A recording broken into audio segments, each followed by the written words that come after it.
Alright mga katolopaps, for today's videos is meron tayong ginawa sa ating RFI, no? Since nawala tayong customers ngayon, so nagpalit tayo ng handlebar mga katolopaps. At gumawa tayo ng DIY na cover ng, tawag nito, cover ng naked.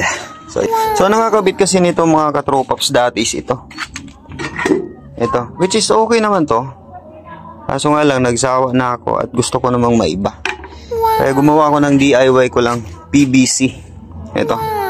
So nakaipit lang po yan mga katropaps. I think mas pangit eh. Pero susubukan ko lang naman to. I-try ko lang. Tapos yung stock pa rin to, binapping ko lang. Kaya kumintab ng ganyan. Para bumagay naman sa handlebar niya na nakatawag nito. Yung ganitong kulay. Nickel color. Then binago ko rin yung cover ng mga wire ko. Ginawa ko ng blue. Red sana, kaso nga lang wala akong ma-order na red. O yan, share ko lang sa inyo mga katoropaps. So ayan, update ko kayo mamaya pag mabuo na to. Peace. So right, ito na siya mga katoropaps, no? Finished product. So, ayan pa siya mga paps. So, pag on nito, ayan, ilaw yan. So, ayan po yung concept niya mga katropaps. Kulay blue po yung ilaw niya. So, ito is hazard to. Ayan, hazard po yan. Ito pindutan na to is hazard. O, ayan po siya. Yan, hazard po yun mga katropaps.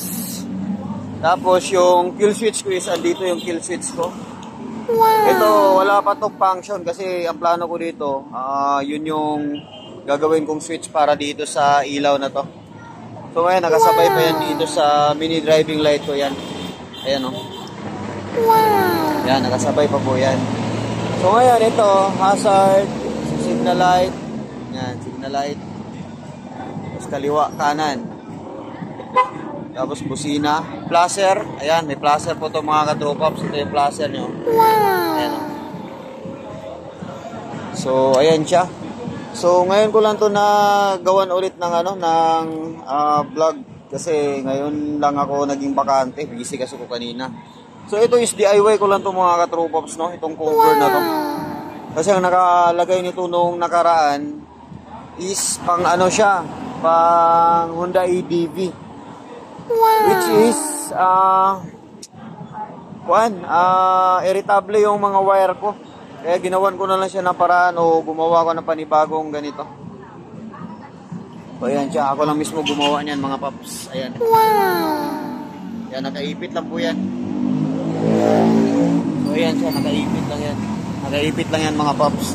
So pwede rin kayo magpagawa sa akin ito mga kataropaps, no? So message na lang kayo sa page ko. So ito. So meron din akong package nito, kaso nga lang pre-order siya. Kailangan talaga orderin muna natin bago natin gagawin sa motor mo. So pwede rin natin isama to. Ito, pwede na rin natin isama to. So hindi na i-stack yung cable na gamit ko dito Ito. Universal na yung gamit ko na cable dito mga kataropaps. Ito universal na to. Kasi ito quick throttle kasi ito eh. Ayan, kunting piga lang ng ganun. Ayan. So, alright. Hanggang dito lang mga katropaps. Kung bago ka lang sa aking YouTube channel, so huwag kalimutang mag-subscribe, no? Then, pa-follow na rin sa aking Facebook page. Alright, katropaps. Ride safe po sa lahat mga paps. So, ito po yung harap niya. Yan. Yan po yung harap niya pag nasa harapan. So, ayan siya. Okay, ayan siya mga katropaps. Okay, peace out.